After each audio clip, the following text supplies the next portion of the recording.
Five-1, welcome to another episode of the Five-1 Speedway show. Hopefully you've managed to catch up. I say this at every single start of the last few episodes. Hope you've caught up with every single one we've done so far and you've enjoyed them all so far.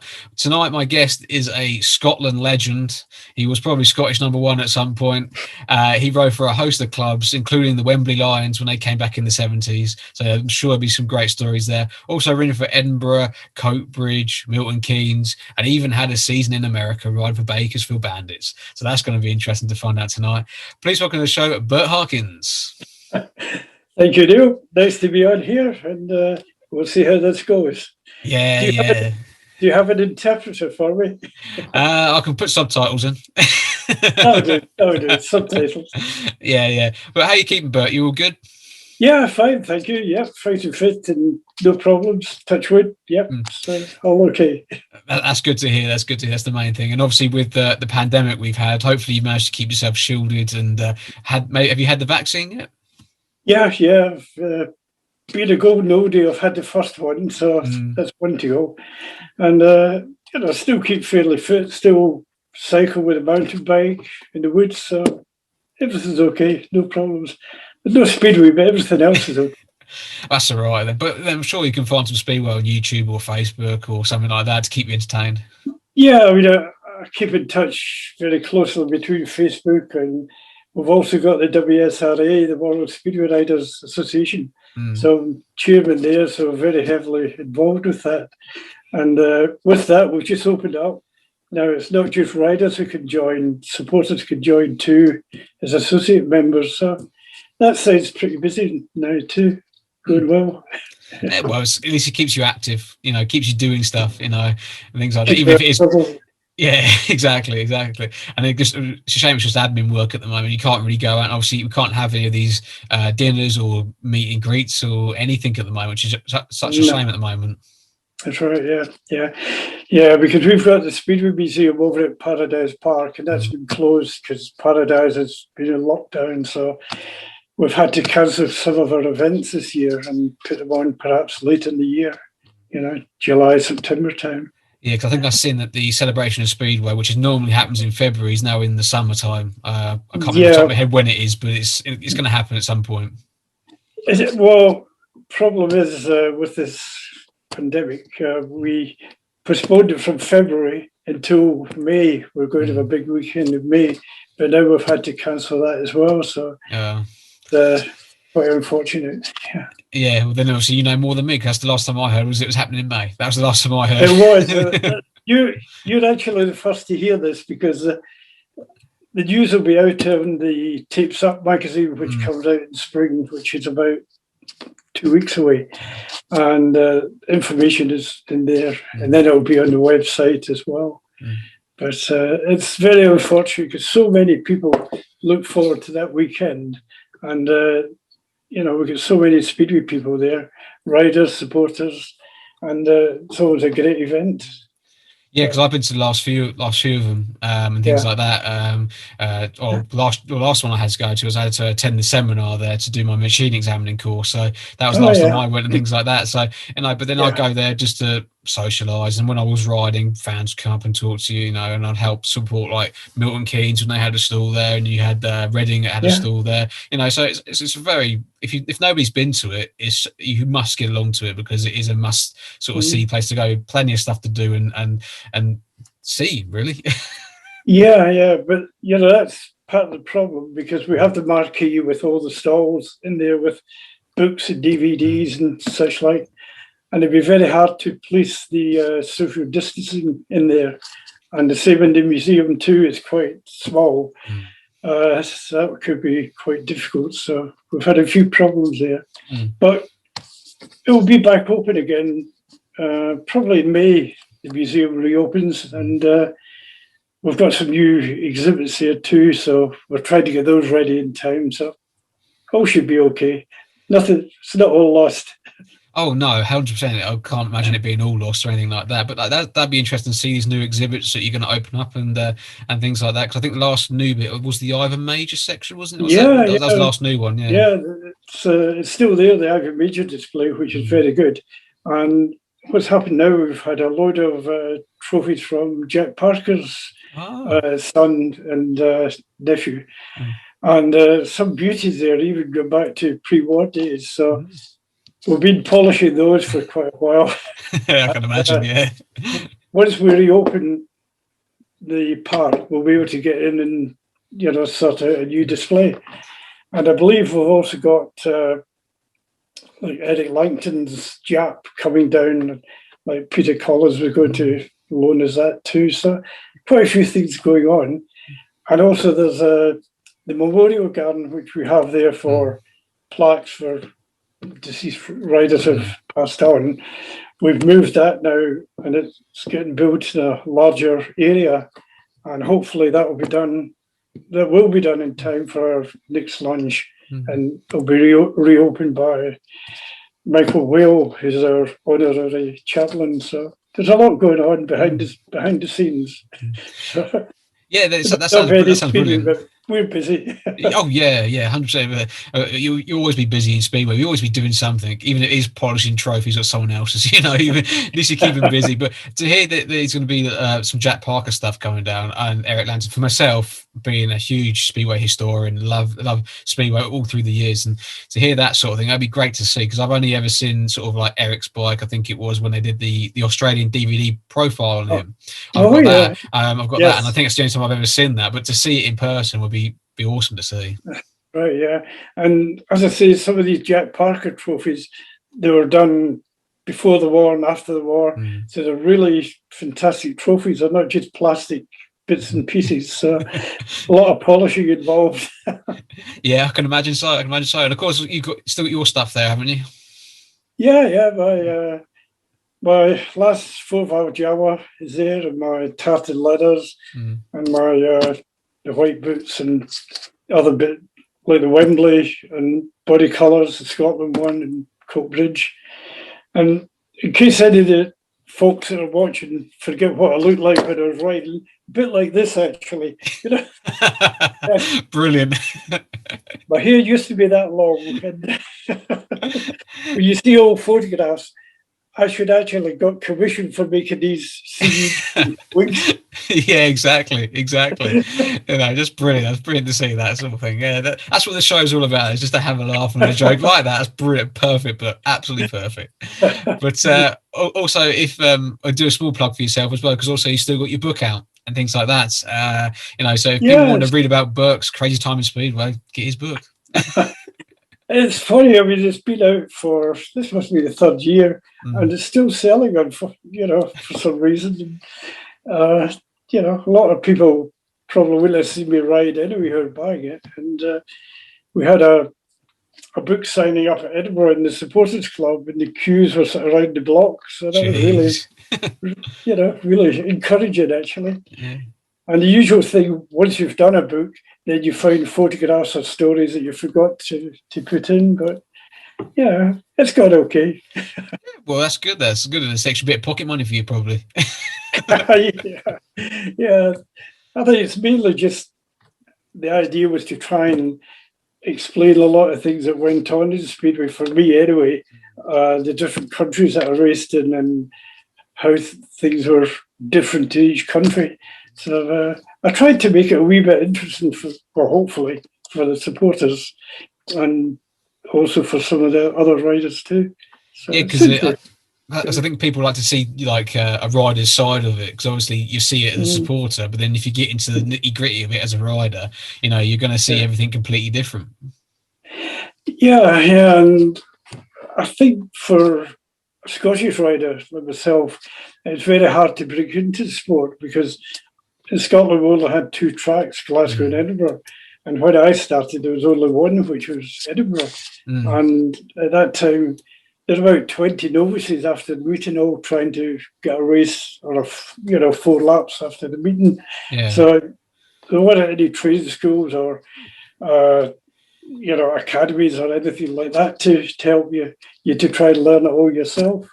But it was worth it, because in the end, you appreciate, you've sort of worked your way through that. So it's been good. Yeah, that leads on nicely talking about your actual racing career. So that's pretty good. So that was, like I said, you're all raw novices. So where did you sort of actually have your first real skid then? Was it at Edinburgh, or is it like a training track near there? No, as I say, there was no training tracks. It was at Edinburgh, at Meadowbank. And again, when you used to have league meetings in the second half, and then after the second half was finished, they would let the novices out for a few laps. And quite often you'd be out there, and if the meeting was running late, Sandy, the groundsman, he would want to go home. So you'd be halfway down the back straight and he'd put the track lights out. Brilliant. You know, so you had to find your way back. And yeah. Lucky I went to night school, I could see in the dark.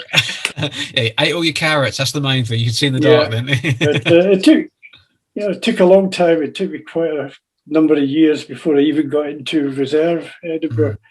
And it wasn't really until I paid my fare to go to Australia in the winter in 1967, 68.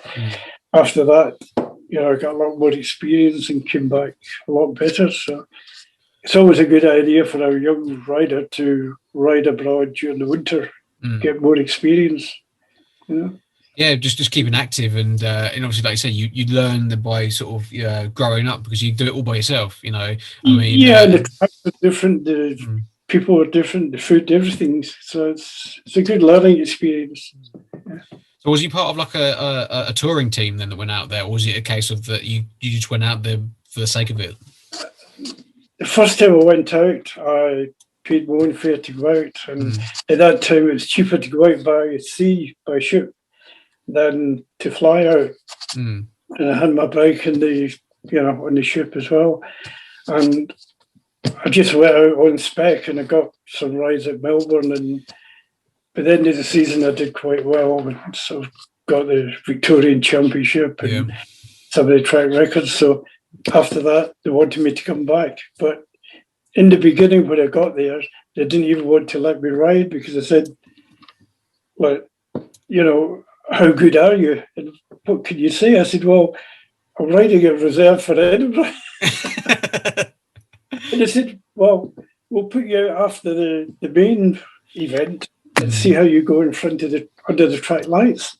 And I thought, well, they must have thought we don't have electricity in Scotland, But anyway, eventually, to cut a long story short, they did let me ride, and it was Victoria versus South Australia test match, and Johnny Bolger was in the South Australian team, and they put me out. I won all my races. I beat John a couple of times and got the track record. And after that, they wanted me back. I could stay, so that was okay.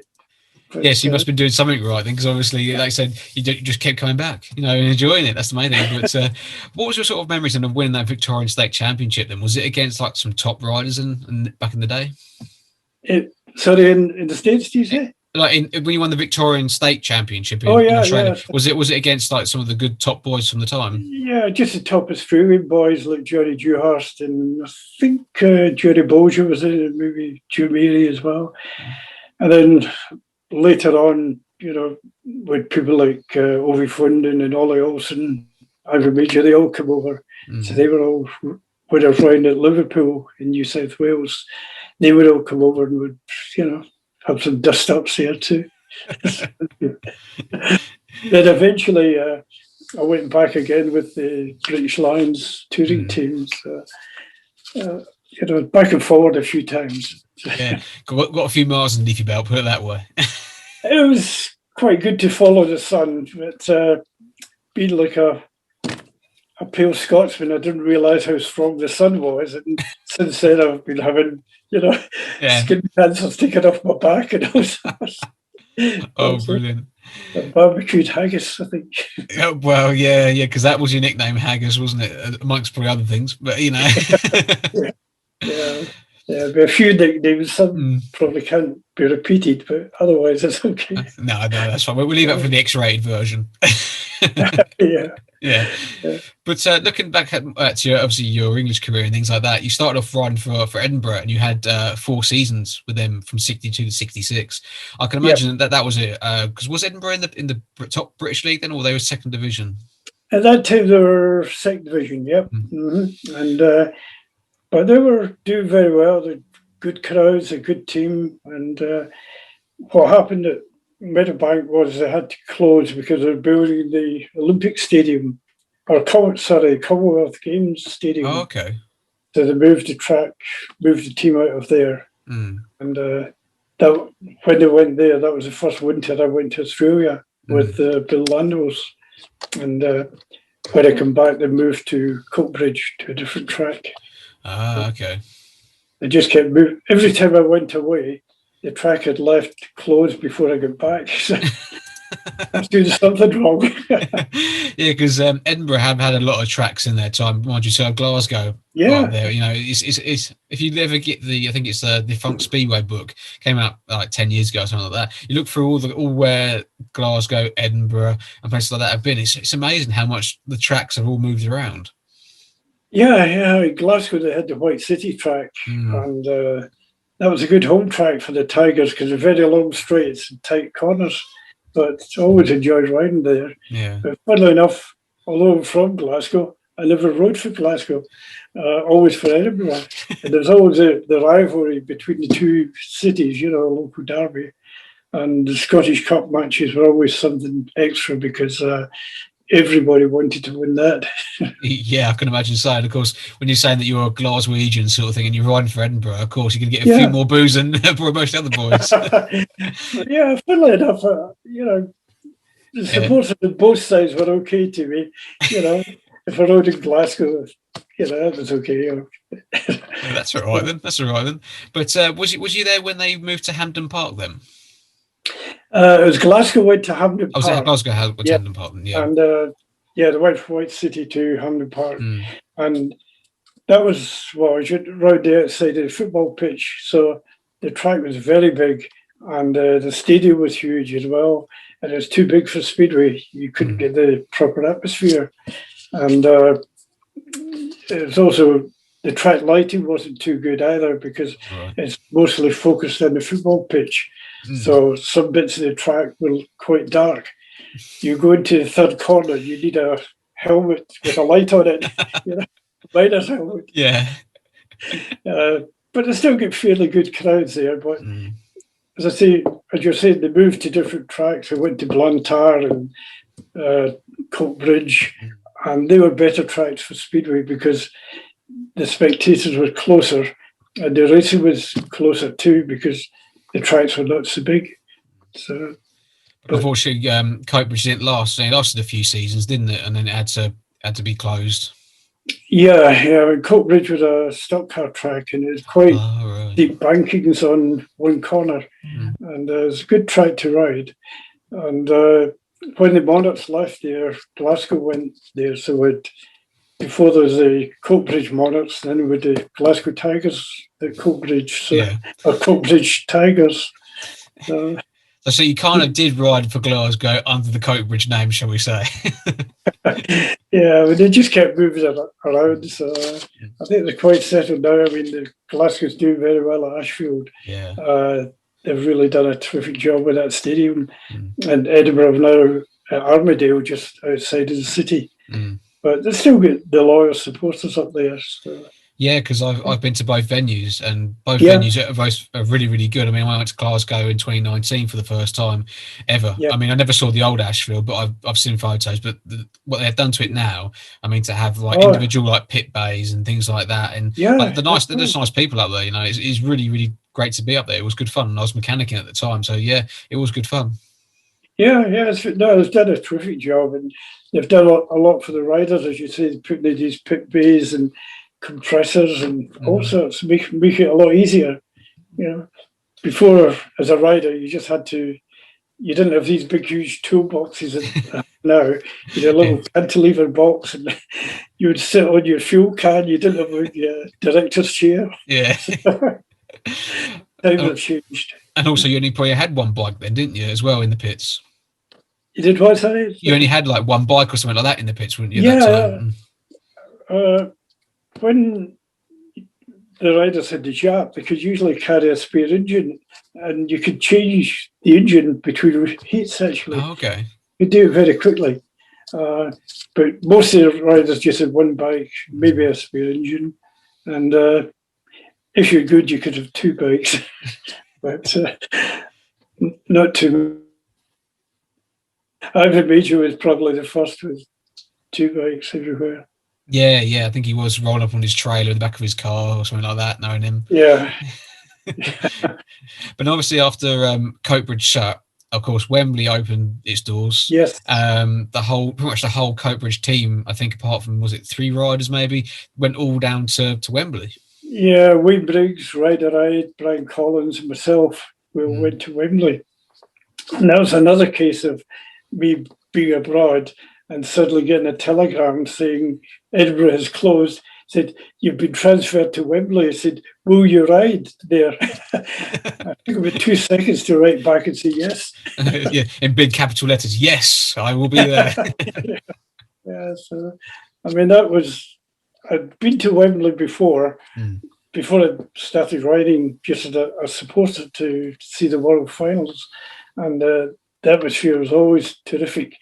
And I thought, the chance to ride there was something you don't get every day. No. And luckily it all worked okay. It's a good home track. A lot of riders didn't like the track, but I quite enjoyed it. Yeah. Because there's photos of, I think it's you and a few other of the boys, like pretending to lay the track, all in your suit, all your leathers and your race jacket on like a press day sort of thing.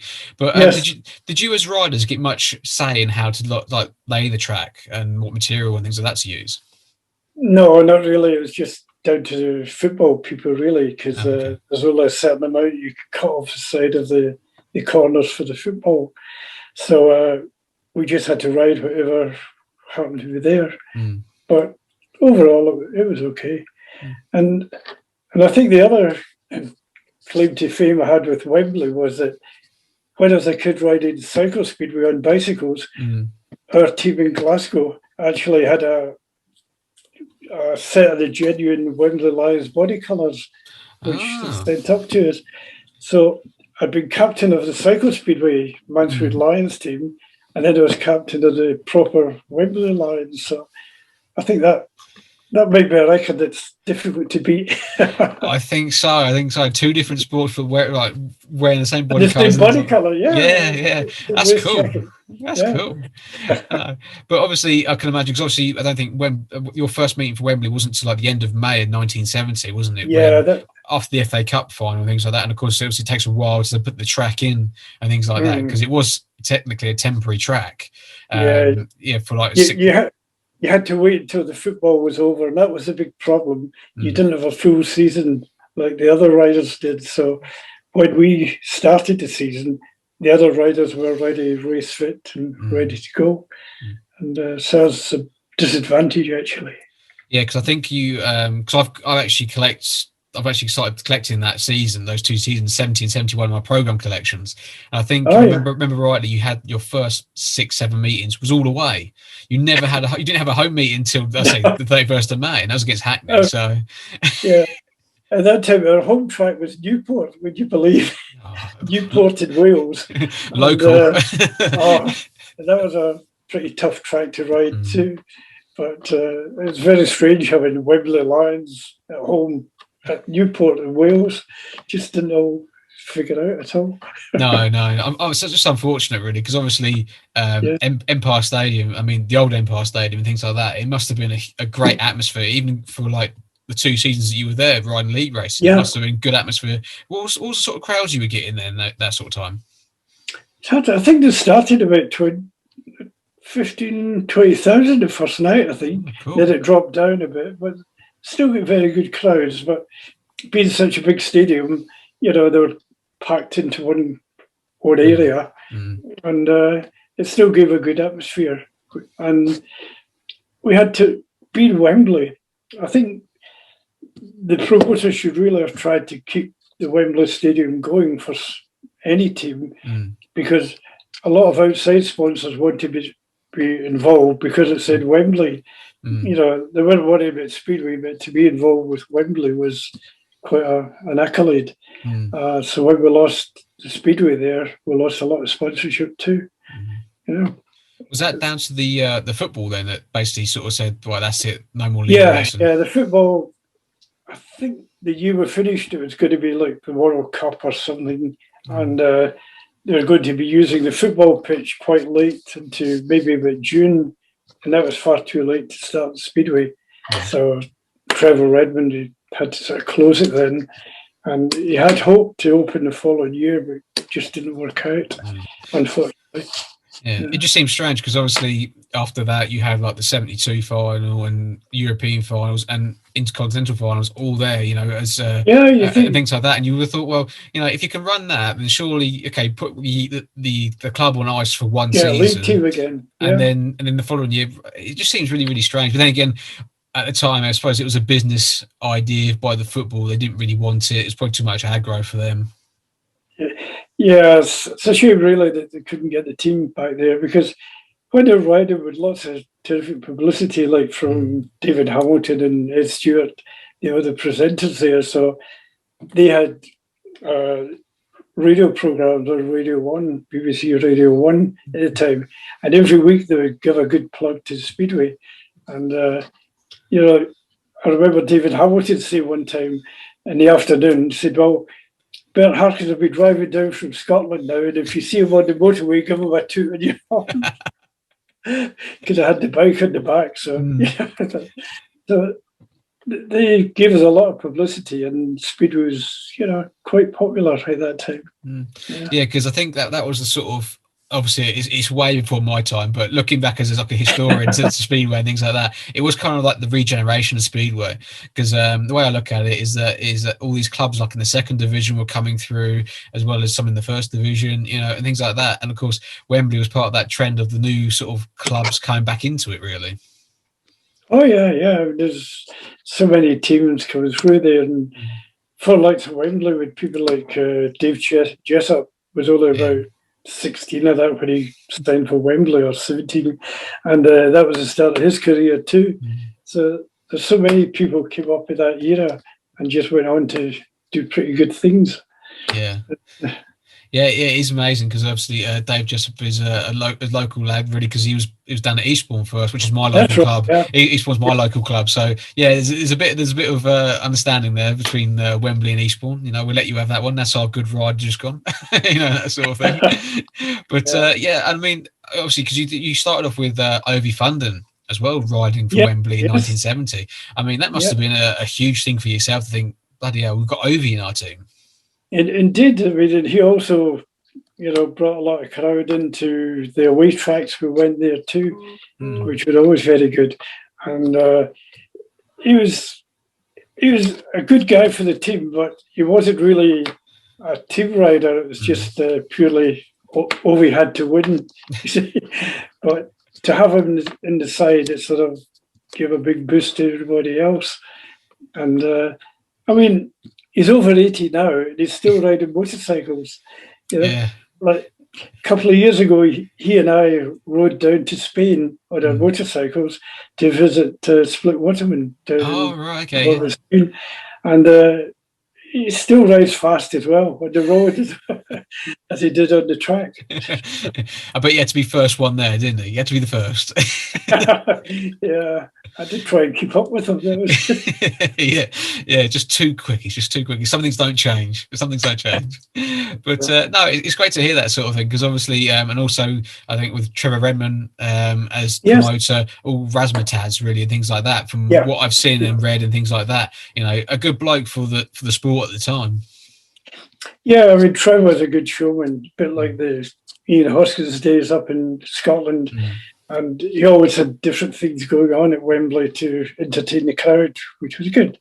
And it was Trevor and Bernard Cottrell, the promoter, who brought in Ed Stewart and David Hamilton. And in fact, David went on, he's still a Speedway fan, and he went on to, announce it to riding as well. So he still follows the sport. Once it's in your blood, it's in your blood, unfortunately. And things like that. But obviously on to 71, which was the last year at Wembley. I mean, did you guys have any insights that you were not going to run then in 72 then? Or was it a case of end of 71, look forward to seeing you in 72 type of thing? Yeah, exactly. Yeah. And with no idea that there's a chance of the track folding because you've got good crowds and good racing, and never even thought about it. And once again, that was another year that I was in Australia, and I was coming back through California, and eventually I got this phone call with Frank Very at Sheffield. He says, "I've been trying to catch you all over the world." He said, "You're going to be riding for Sheffield this year." I said, "What?" And I hadn't thought about Sheffield at all, but anyway, I went there for a year, so that was okay. Yeah. But again, it was one of these cases where the rider didn't know what was going on, just had to wait and be told what track you're going to ride. Because when Wembley closed, or when I heard it had closed, I thought I could maybe stay with a London club and ride for Wimbledon. But for some reason, I don't think they wanted the Wembley riders to stay local. So all get spread out all over the place.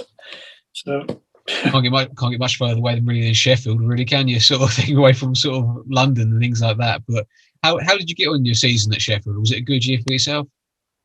Yeah, I did okay. Probably my season at Wembley was probably the best one, but Sheffield was good. We had a good team there. Again, Ryder Hyde was there too.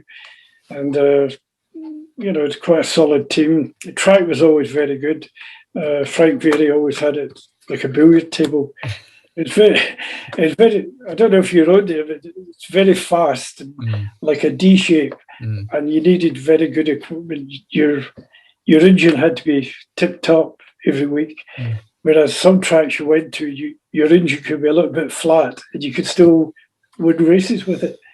But Sheffield, you had to be really on the ball.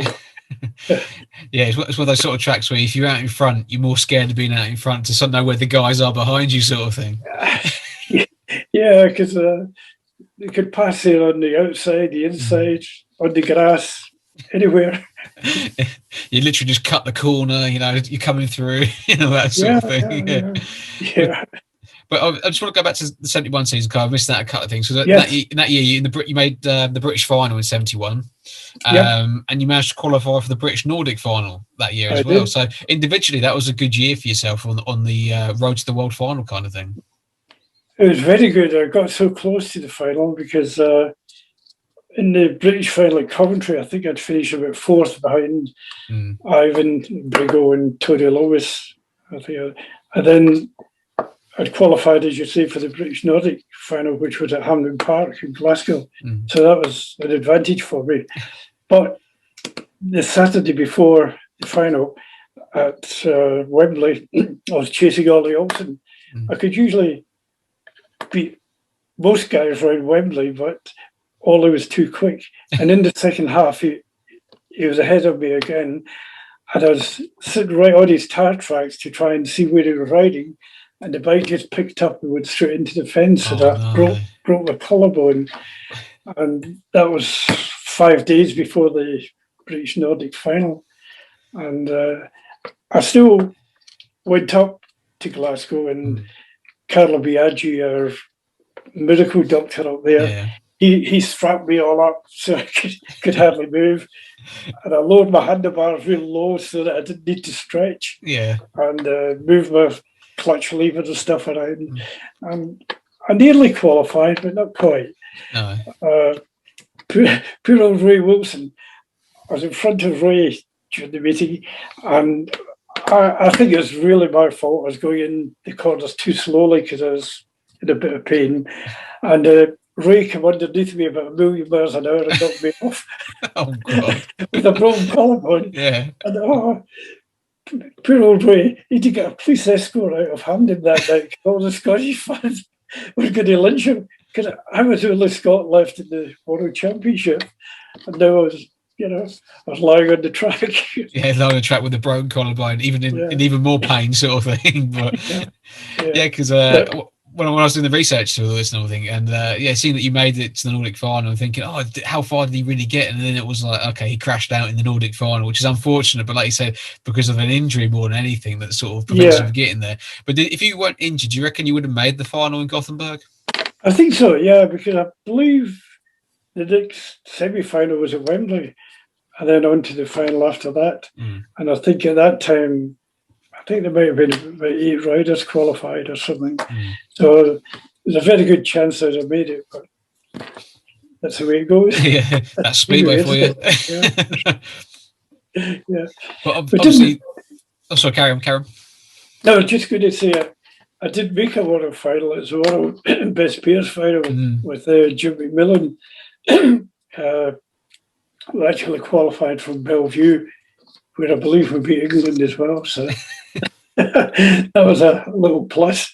Yeah, there was a little plus. That was that in Sweden that you qualified for the final? Yeah, to Malmo in Sweden. I think we finished about 4th there. I think we beat England by 1 point at Bellevue, and they beat us by 1 point in Malmo and Sweden. So it's a good experience. Yeah, I can imagine it was, because that you and Jimmy Mack and things like that. I mean, it's hard to believe now that there isn't like a Scottish team or pairs or anything like that nowadays. I mean, you look back at the old days in the 70s, and it was yourself, Jim McMillan. George Hunter. Yeah, that's it. Yeah. Yeah. And then later on, after I had retired, we did have Scotland versus England under 21. And at that time, we did have enough Scottish riders, people like James Greaves, Kenny McKenna, and quite a few others. So we had a proper Scottish team, but that only ran for about 1 season. Then the following year, it wasn't on the fixture list at all. And now there's only 1 or 2 young Scottish riders, so still got quite a long way to go to get back up there again. Yeah, because I think there's a few Scottish kids riding nowadays in the British Youth Championships, things like that. Which is good, and hopefully they can, just stick in there and make the grade and get up higher and keep the Scottish flag flying. Well, you never know. One day it might happen. Might make it into the World Championships or something like that, or quite far. You never know. But it's good to see, obviously, like the likes of Newcastle, which are running like the junior, the National League this season. So that's obviously going to give the kids like that an opportunity to show their faces in that league. Yeah, because I think that was the other thing, that the lack of the second half events in Speedway now.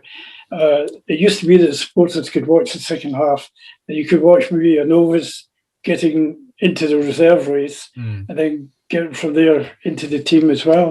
So you could watch a local rider progressing step by step, but they don't have that opportunity now, which is a shame, really. Yeah, because I like the idea of the old days, the second half, when it was like you said, you had the novices, and then you had like the scurry races and things like that, and then you had like you said, the reserves taking on the top novice, for example, to try and get their way into the team. I think, to myself personally, in my own racing career, if that actually happened in that, then that would have actually been good for myself, because I know running against the better boys would have made me progress faster and things like that. Yeah. So maybe at National League level, that should be the second half, and you are fighting for that 6th and 7th spot. You never know, maybe one day that might happen. Well, hopefully the boys have got enough rides and they'll be able to progress from there up to the next league, and then just keep going and eventually get up to Ty Woofenden standard. A long way to go, though. Yeah, you never know. Freddie did it in the 50s for Wales, so you got. Someone's got to do it. Yeah, that's exactly. Someone's got to do it. But obviously, looking at your own career again, after that 1 season at Sheffield, you got your wish and managed to move to Wimbledon for a few years. So that must have been good for you to go back to London and again ride at Wimbledon, a great club to ride for. Yeah, Wimbledon was very much like Wembley with the organisation and like the prestige of the place too. The track was always quite good, and the stadium was a beautiful stadium, and they always had the centre green all very well decorated, flowers and grass and everything else, and what a good team there as well with Brigo, and then Tommy Jansen was there, but when we lost Tommy, that was a big blow to both the team and the supporters too, because he had the chance he was going to be world champion for sure. You're just so smooth and fast in the bike. Yeah. But, that's unfortunate, because obviously, again, reading about it and seeing your meetings what he featured in, he did look like a very good smooth rider, Tommy. But obviously he was on Wembley's books as well, wasn't he? For one season, but then he didn't do the full season, did he? No, he came to Wembley for a few meetings anyway, and he was just starting then, and I could see that he was going to be very good. He had a neat style, and he was tidy. He wasn't wild or anything like that. And I think he had him back to do his Swedish national service. Okay. And I was quite surprised that we didn't get him back again, after he'd done that. But you could see the potential there right from the start, that he was going to be a top-class rider. And then when he got to Wimbledon, he really flourished there. Yeah, because he just was taken by the fans. The fans loved him, and everything. And obviously, like I said, the silky smooth style of himself, was very, very much so. Because I think I've seen, obviously, he made the final in '75. I think it was at Wembley. Okay, the Wembley track was a bit awful that night. Yes, but there's a couple of races that you see on that sort of ITV highlights of him in it, and you can see the potential of the smoothness and how he rode and things like that. Because obviously, again, I'm talking way before my time, but I know so much about it already. But it's like, but yeah, it was good to see. And obviously, you can only think that he would have been emulated in like Michenek and people like that in the future. Yeah, I mean, he was so smooth, as I say. He wasn't a wild rider, and this is why it's so unfortunate he had this big accident. And again, it was just pure bad luck with it. And when he was in Wimbledon, and then he also raced in Australia as well. He's very popular over there too. So it's a big blow, I think, for Speedway in general to lose him. Actually, he could have gone right to the very top. Yeah, you could then. Was you partnered with Tommy then at Wimbledon, or was you a heat leader of your own at Wimbledon? I think I rode with Tommy a few times, and then we rode together in Australia on the same tracks there. So, we always sort of travelled a bit together, and so he was a good guy. That's good then. That's good to hear, because again, it's stories that I've never heard of and things like that. It's what we want to hear and stuff like that. But with Wimbledon, you managed to have a little bit of team success by winning the London Cup in '74. So that must have been a great highlight. Definitely a highlight. But it's a good. I always talk about the atmosphere in different tracks, and Wimbledon had a good atmosphere too, and the fans, they were quite knowledgeable. They enjoyed the Speedway, so that was really good. Yeah, I can imagine. So obviously, like I said, when you ride different parts of the country, you get to know different people, and obviously experience, like I say, different atmospheres, and of course, different stadiums produce different atmospheres. So, like I said, Wimbledon was a mini Wembley, but things like that. Because obviously, you must have had maybe some Wembley supporters come there to come watch you at Wimbledon and stuff that. So it was a good crowd pull having you there. Yeah, I mean, the first year at Wimbledon, they did put on a meeting with ex-Wembley and Wimbledon as well. Oh, right. And also, which year it was when Roddy Moore came back for the World Championship, and he needed to get race fit and get some meetings, so they were going to put him into an individual meeting at Wimbledon. And I said, well, an open meeting. I said, well, why don't we make it like a team event? We'll have Wimbledon versus my Scottish team. And what happened was, you might have heard the story, but what happened was that I got this team of Scots together, like Ken McKinley, Jim McMillan, George Hinton, and I got kilts for all the riders. And we wore the kilts on the parade. And I also bought 7 haggises, or is it haggai? And each of us had a haggis to give to the opposite member in the Wimbledon team. So when we were presenting the one in Centre Green, I gave mine to Ronnie, and he took one look at it and hurled it into the crowd.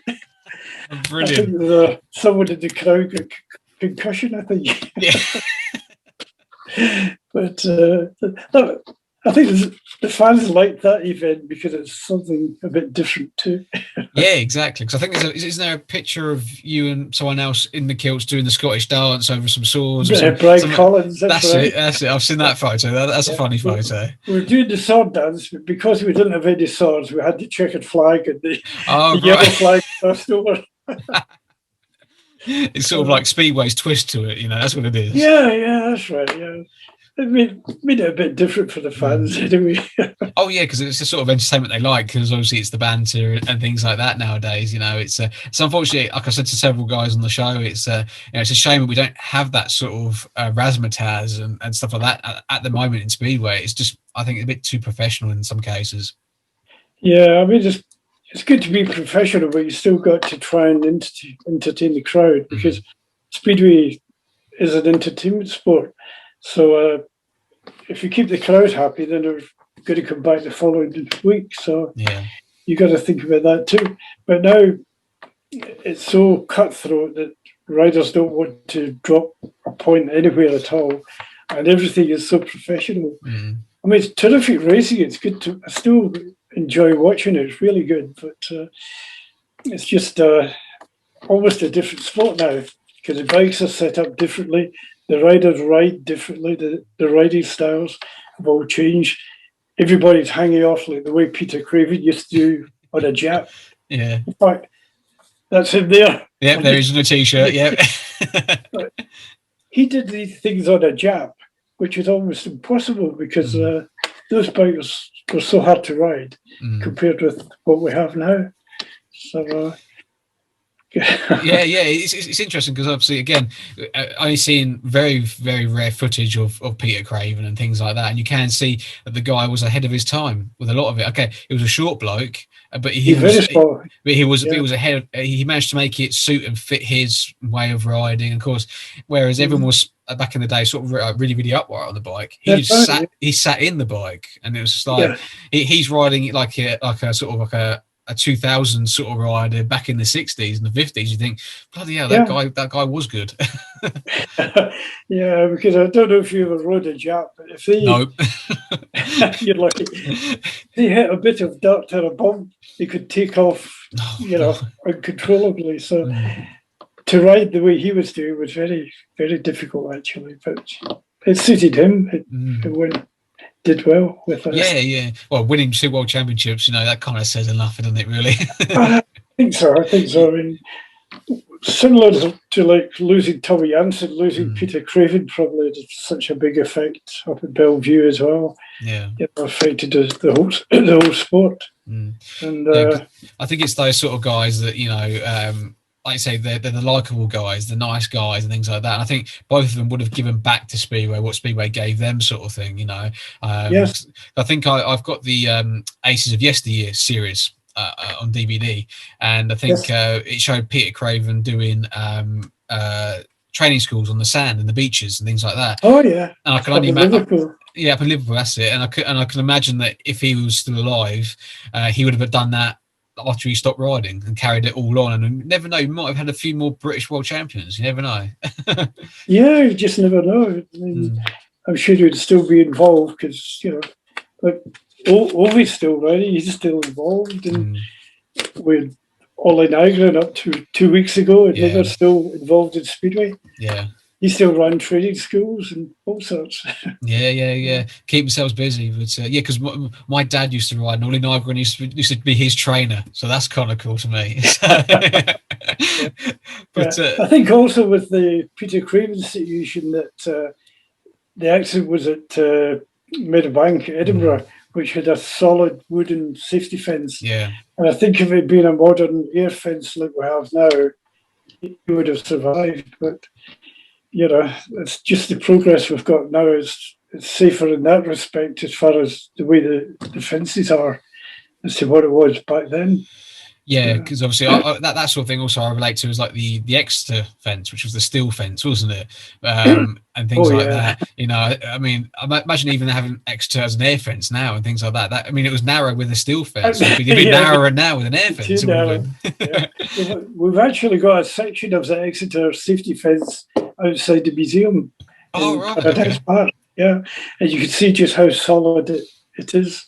Yeah. You know, so and I always remember riding there, and when you went there the first time, they would tell you you got to ride right up at the fence, and I thought I was right up on the fence, and I got overtaken on the outside by a couple of Exeter riders.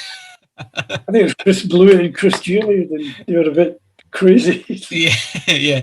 You think, hang on, I can't go any wider. They come Yeah. right around the outside line of you, sort of Yeah, thing. yeah. But Yeah. yeah, I mean, obviously that's a good old track as well, Exeter, because again, I've never saw it, I never went there in person, but Yeah. the footage of it is like you go up and down the straights, you go into these big sweeping corners and things like that. You know, I can imagine like if you got stuck behind Major or someone like that who was riding there, I think, bloody, I've got to go to try and beat him around here.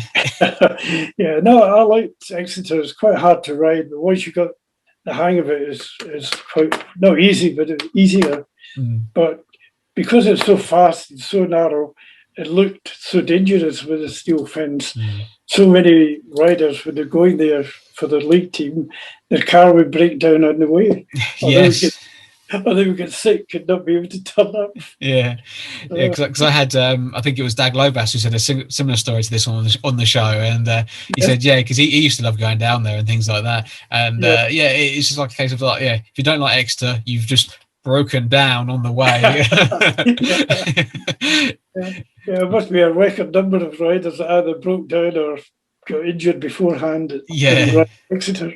Exactly. I can imagine the excuse, but it was just for Exeter. You know, why did you go there, sort of thing. You know. Yeah. But obviously, after having a few years at Wimbledon for yourself, you decided to go and ride in 1976 in America when they had the league out there for that. I think it was that one season. Now, how did that sort of come about then for yourself? What happened was I'd gone to California on the way to Australia a couple of times. The first time was when Peter White, the Australian, was over. He was team manager at West Ham, and he was going back to Australia.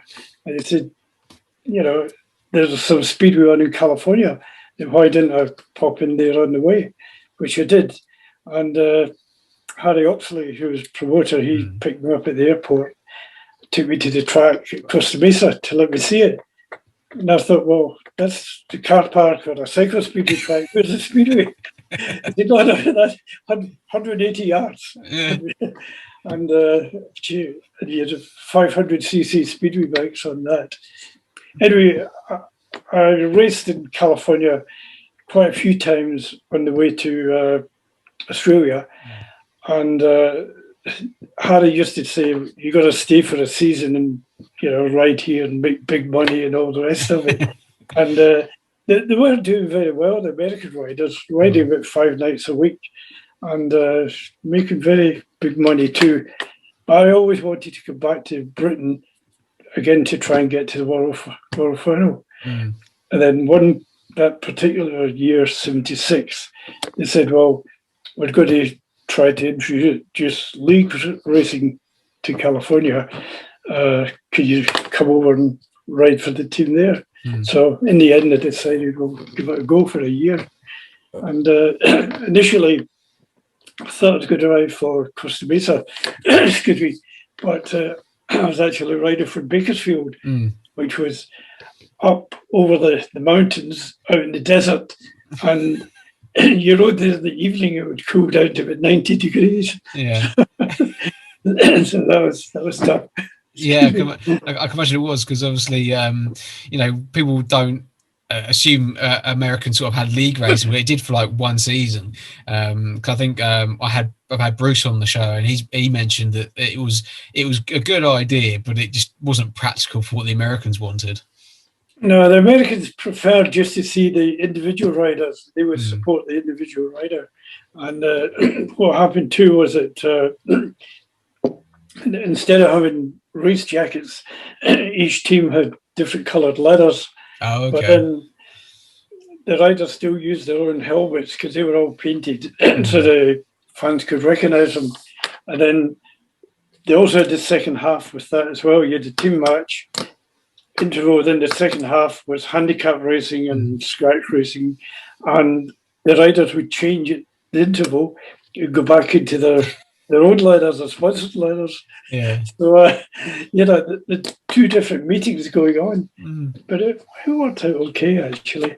I mean, with Bakersfield, our leathers were actually purple, and that's because the promoter, Digger Helm, he was a local undertaker, and that was his favourite colour, purple. So, well, that's a bit different, isn't it? So the Bandits were riding in purple. Yeah. And I mean, obviously, in recent times, obviously, I don't know if you've seen, but Steve Evans has managed to get a tracker back in Bakersfield. Yeah, so that's also some bit of nostalgia for yourself to see that sort of thing come back. Yeah. No, it's good to see it, coming back there, because I mean, Costa Mesa was always just something out of this world. When you went there the first time, we went from Britain to Costa Mesa, and a small stadium, and it's jam packed, and you had like Larry Hoffman, who was the announcer, who would start off quite nice and gently, but he would build up the atmosphere, and by the end he had his jacket off, he's jumping on the table, waving his jacket, and the crowd would be going bonkers, Yeah. So it was really a terrific, complete show, not just Speedway. The whole thing was a show. So that's good to hear. Did you win the league with Bakersfield, or did you? We did, yeah. No, that's good then. Yeah, that was something that was quite good. Actually, we were pleased to do that. Yeah. And but I mean, with Speedway, do it yourself. But excuse me, I didn't usually like to eat before the meeting. I would always eat afterwards because you can't ride properly and a full stomach. But Digger, he would take the team to McDonald's before the meeting. So everybody's getting into blooming Big Mac hamburgers and everything, but it's still, still raced okay. Yeah, that's all right. Obviously, the diet system out there is a bit different, things like that. Yeah. And the other problem with having a team event is the Americans never ridden, apart from USA versus the World team event, they never ridden league teams, so there wasn't any team riding, and I would try to sort of get my partner to team ride a little bit, but quite often, if I waited for him, he'd put me straight into the fence. So I was like another opponent in the same race. So that never quite worked. Well, that's what you call proper team riding, isn't it? Putting each other in the fence. Every man for himself. Yeah, literally by the sounds of it. But obviously, after that one season, you decided to obviously come back to Britain, and then you where'd you go after that? Was it back to Scotland? Wasn't it for a couple of seasons? Yeah, Edinburgh were reopening again, so before that, yeah, that's right. It was Edinburgh.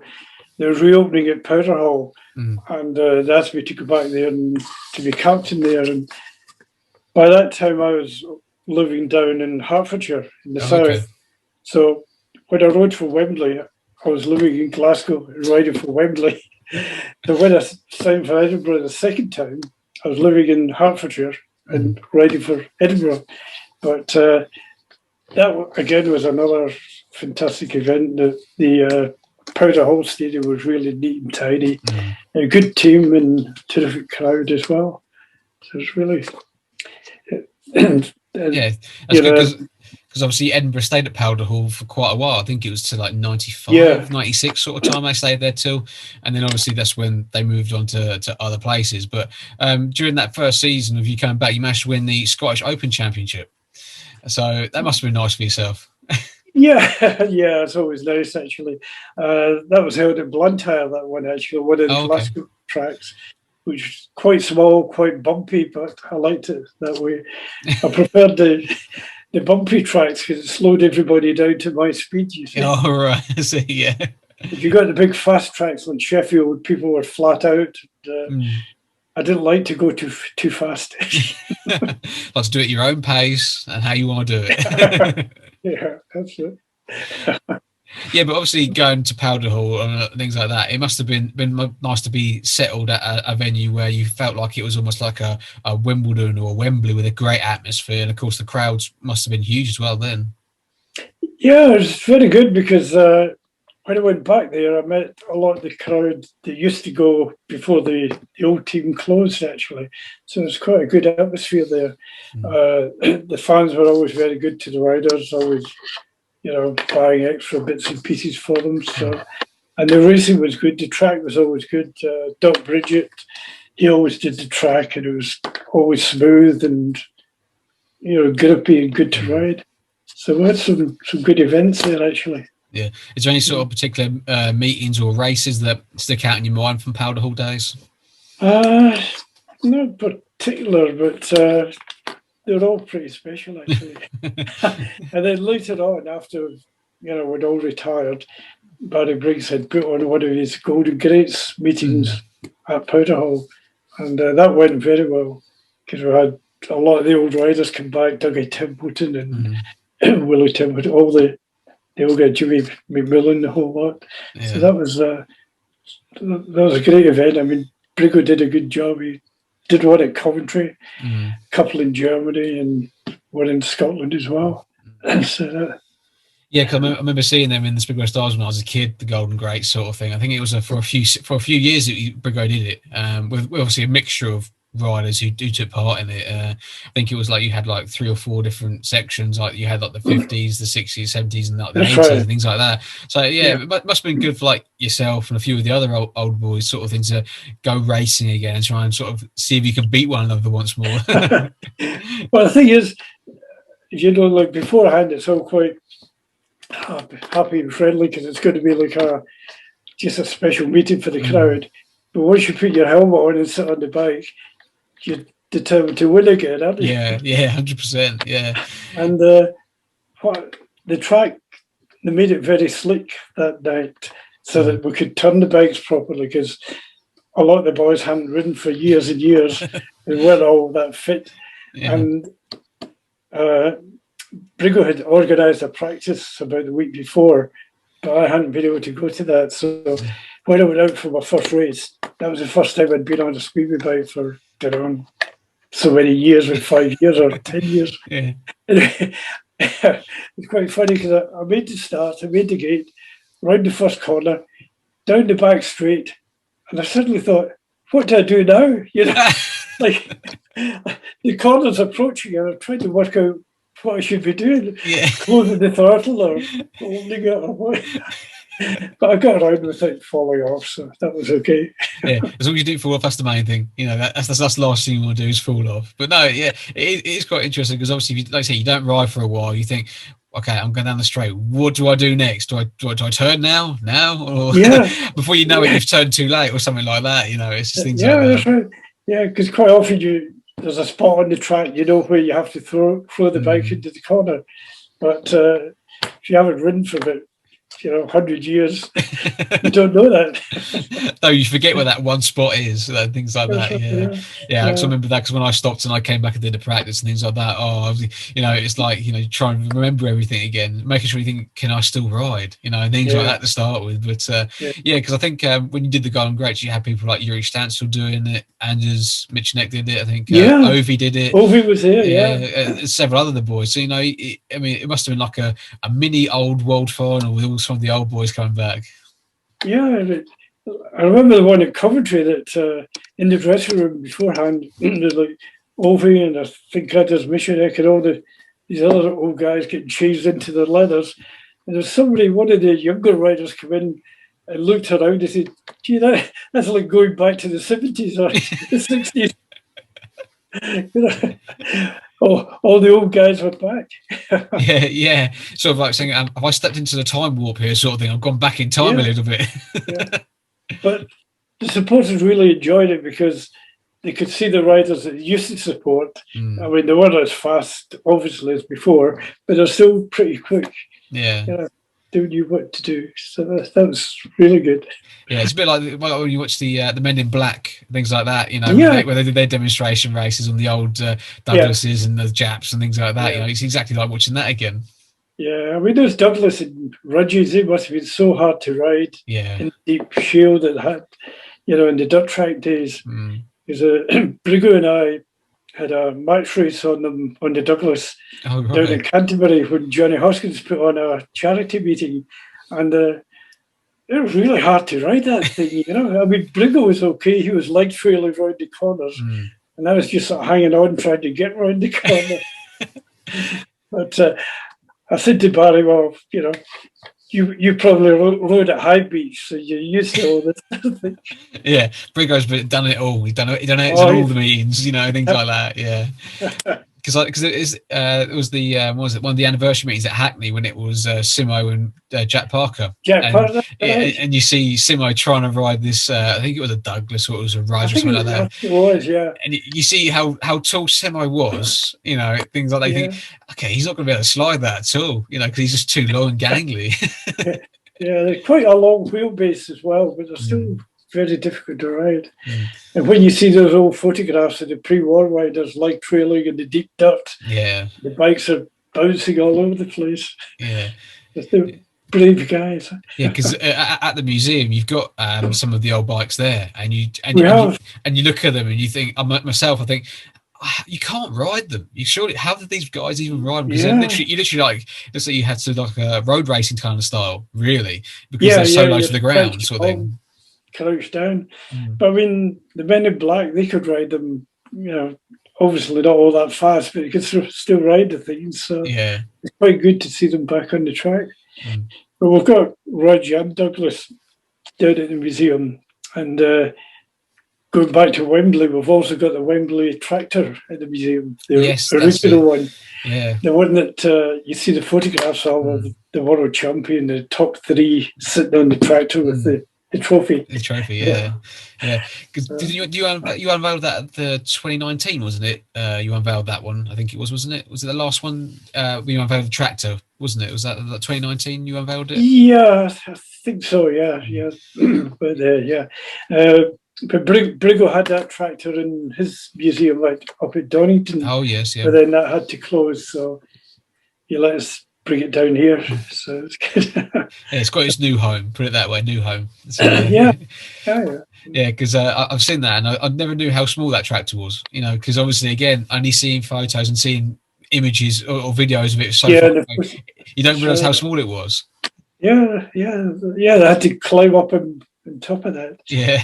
I mean, they still had that tractor when, you know, the Lions were riding in the 70s. I think the tractor dates back to 1939 or something. Wouldn't surprise me. It's lasted well. Oh yeah. Been well looked after prior to coming to the museum and things like that. Yeah, no, just sits there. So that's it. Yeah, but it's a piece of Speedway history. So you know, it's a very famous tractor. So yeah, well, it's the only Speedway museum that's open to the public, you know, sort of around the country. So it's quite good that things like that do finish up at the museum. You know, and we've got, as you see, the Ivan Major display. We've got a Wembley display with the old Twin Towers cut out. Yes, I've seen that. That's pretty cool. Yeah. Yeah. Then videos and ice racing bikes too, which are quite lethal. Yes, that's something I would never ever have a go at. Never. No. I've been to watch it a few times, but you know, crazy people like Dougie Wire and Richard Greer, they've been on the ice, but too dangerous, too cold. Yeah, too cold for it as well. And also, Bruce Cribby used to ride it. Things very like that. Well, yeah, you know, things like that. So yeah, I mean, they're crazy. So that's fine.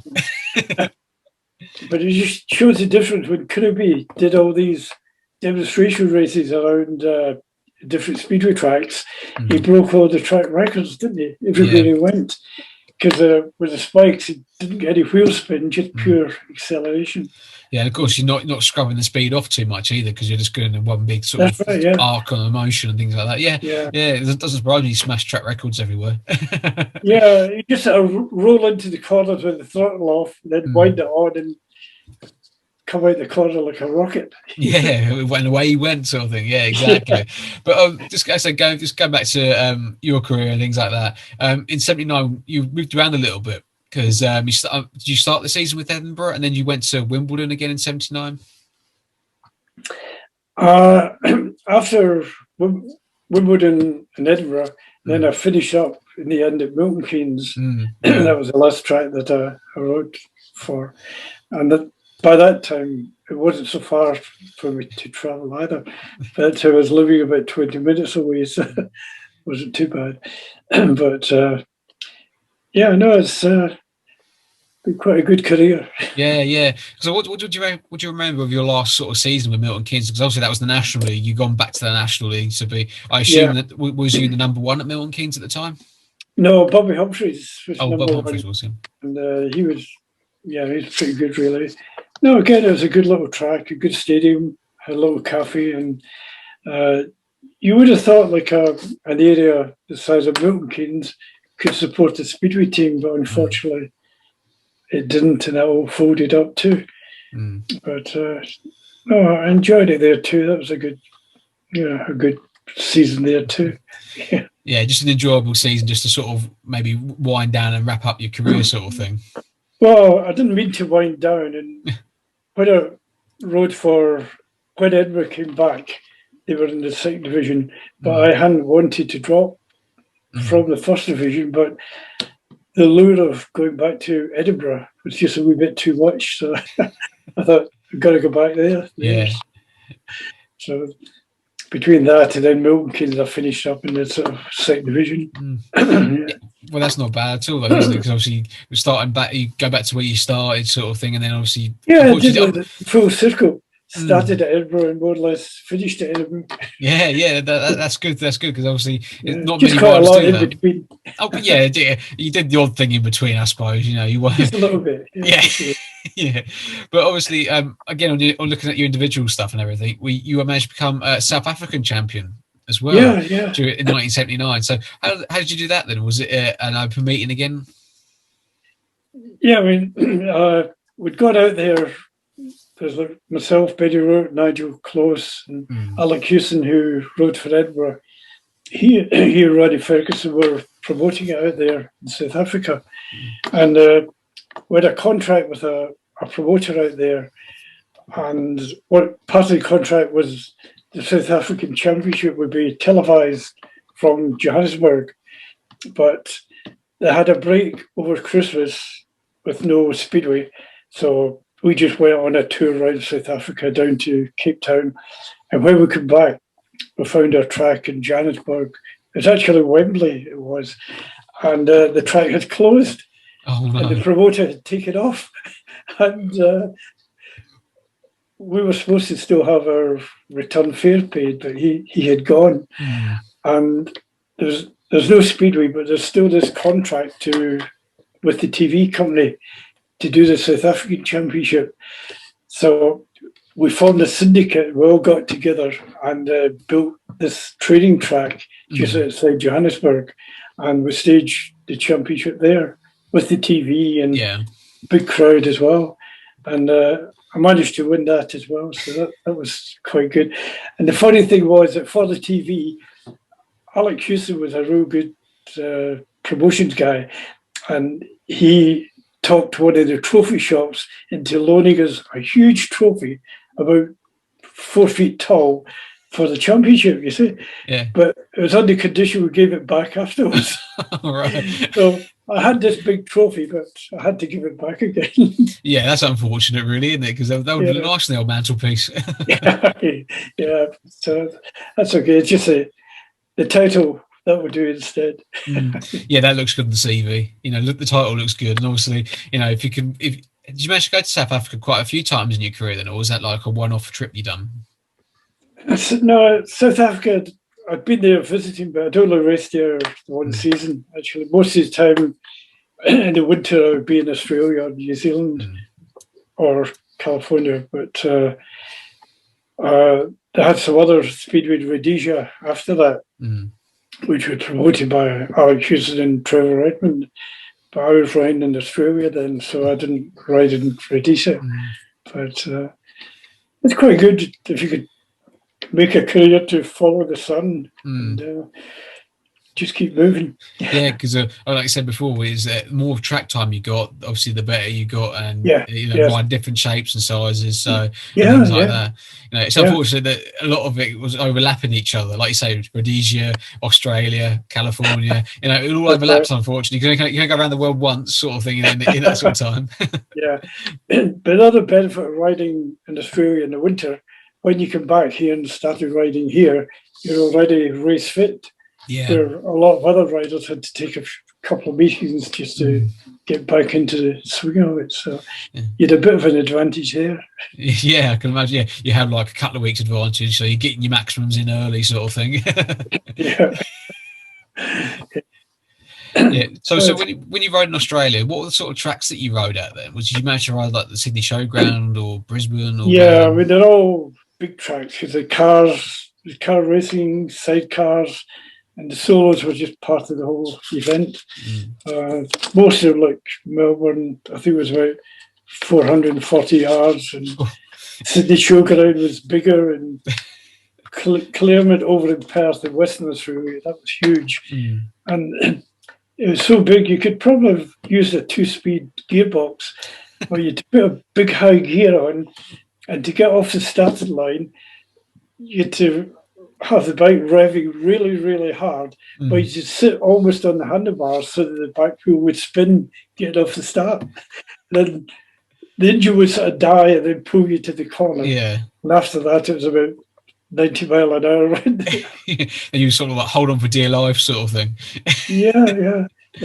But as I say, we're mixed with cars and sprint cars and saloon cars and sidecar speedway. So there's a whole terrific program for the fans. And sometimes it didn't finish till about midnight. Sometimes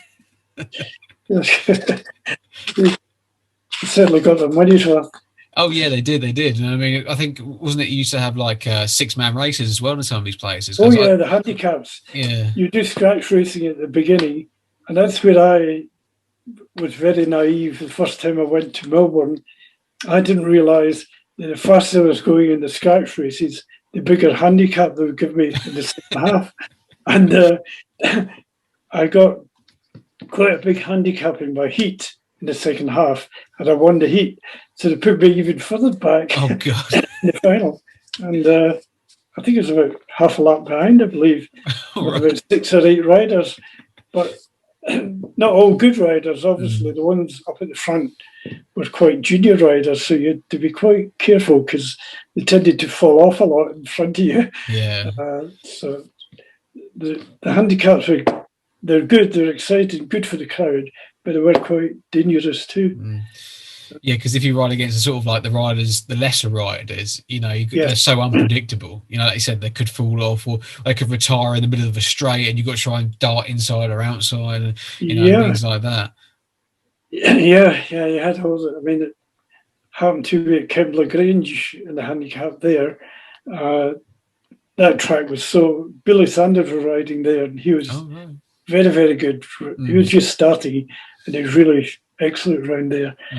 And George Hunter didn't want to ride that meeting because the track was like ball bearings. It's too slick. Right, okay.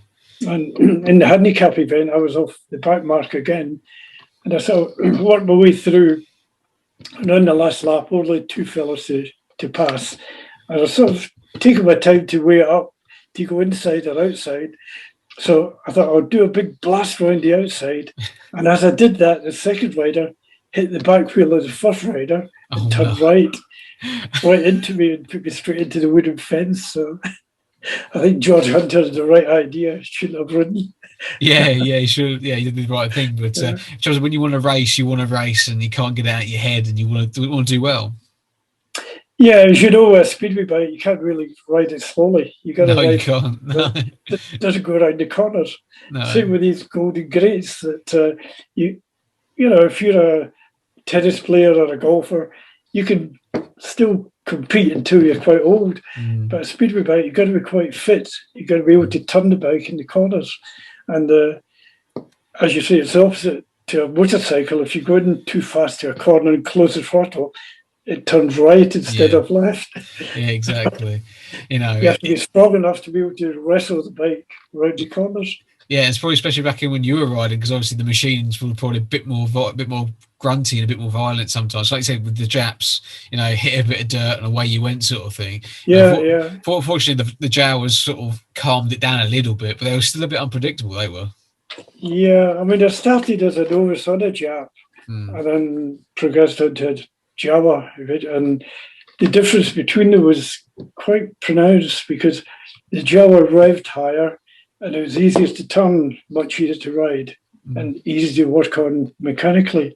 So, you know, all these things eventually everybody changed over to the Jawa, and the Jap. Well, you couldn't give the Japs away at that time, but now they're worth a fortune. Really, they're collector's items.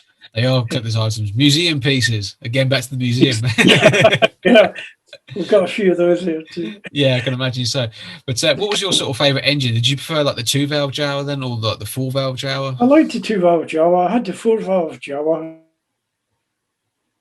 which was good. And I had the Neil Street 4-valve. Oh yeah, which was also very good. But the Jawa 4-valve was a bit top heavy on the top end, so you had to ride it quite hard to get the best out of it.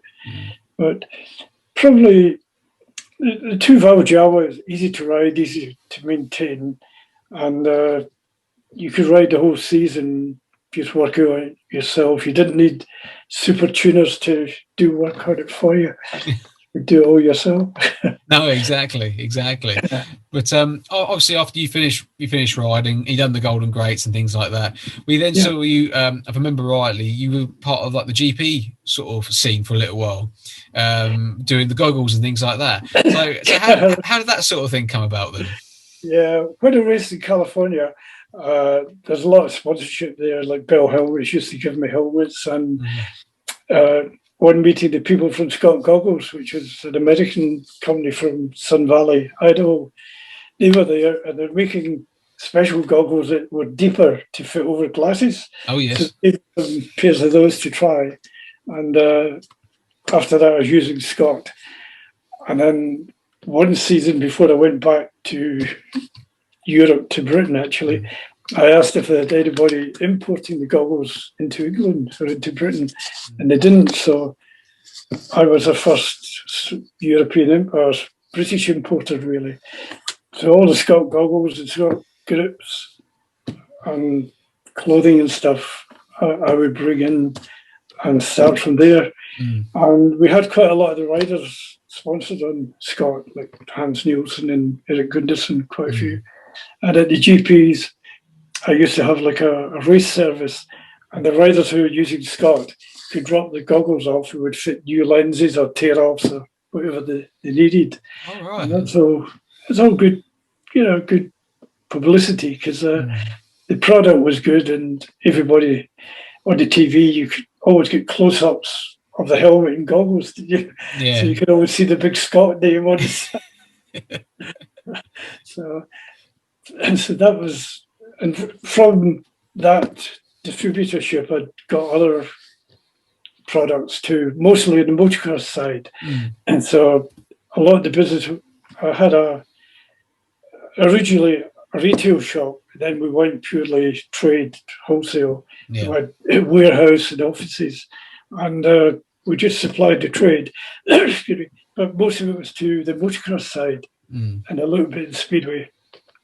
But I still kept involved with Speedway too. Yeah. Because like I said, I've seen you on the TV, and I think it was a few times through a star you came up with, like you had, I think it was something like Andreas Johnson when he was sponsored by Scott Goggles. You had like your gloves on, you're cleaning them or whatever like that, and things like that. I thought it was pretty cool. But I always thought, because obviously I knew that you were Scottish and things like that. I thought, that's the connection there, Scott. Yeah, they've done well there, haven't they? It did work out well, and I always used to try and make sure on the podium that the riders of the Scott Goggles ride their neck. Yeah, that's it. Get the sponsors in. Yeah, always a good bit of publicity too. Yeah.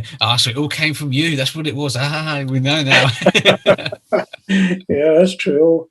All worked out okay. I mean, we did other things after Scott, and when they started doing mountain bikes, we also imported mountain bikes, but that was a different type of business entirely. So we sort of gave that side away. Scott do it themselves now. Yeah, fair enough. And there's other things like premier helmets and the turbous plastics. So there's a lot. Yeah, there's a lot of things there. By the sounds of it, like a nice little business going on the side. They're keeping involved in Speedway and everything. Yeah, it's, kept me involved, and I could keep in touch with everybody, which was good. Most of the stuff was into motocross and enduro, but still quite a lot into Speedway as well. Because obviously Speedway, enduro, trials, you can still cross a lot of things over, things like that, which is good. Yeah, gloves, goggles, helmets, all these things cross over. So I still, try and help a couple of riders too, if I can, so just to keep involved. To keep yourself involved, get your nose in the old door and things like that nowadays. That's good. It's good to hear, but obviously now it's a bit more of a quieter time, pre-pandemic anyway. A bit more quiet, a bit more chilled out now, and just onwards and upwards with the museum. Does that mean that when we go back to the museum, we're going to see an extension built then? Because by the sounds of it, you're going to need one. We do need one. I think we need to put another floor on top. Yeah. Unfortunately, we can't go any bigger inside the museum, but we've got some ideas to move some of the exhibits around just to make space for some other stuff. And as I said, we're also building a new memorial garden just beside the museum, which has got plaques for all the riders who've passed away. Yeah. And there'll be a new one will be opened there in June, actually. So there's a lot still going on, as I said, behind the scenes. I'm sure everyone will look forward to seeing it when we eventually get a chance to go back, and see it all and everything. But I've got to thank you for your time tonight, Bert. It's time to wrap up the show, unfortunately. That's okay. I'm sure there's a lot more other stories that you could probably tell us in the future or something like that. Can also get you on for another episode to talk more. Or more than happy to have you back on the show. More than happy. Anytime, Neil. I quite enjoyed it, really. That's good then. Just next time, remember to put the subtitles up. Yes, I will do that. That'll go in the edit. Yeah. And don't forget, folks, we're still doing this. Don't forget that you can still buy his books from all good retailers, probably. There you go, that's the plug. But thanks for tonight, but I must have a little plug, which is thanks for everyone for watching tonight, listening on the podcast. Like us, subscribe to us, follow us on everything. We're on Facebook and everything. Subscribe to the YouTube channel, subscribe to us on Spotify, Apple Podcasts, and loads of other podcast places. We're getting added to new places most weeks now. But thank you, Bert, for tonight. It's been great fun and enjoyable. Hopefully you've enjoyed it as well. I have indeed, Neil. Thank you very much for inviting me. It's been good. It's been fun. I hope everybody enjoyed it. So do I. I'm sure everyone will enjoy it. But take care, Bert. Take care, mate. Thank you. Bye-bye.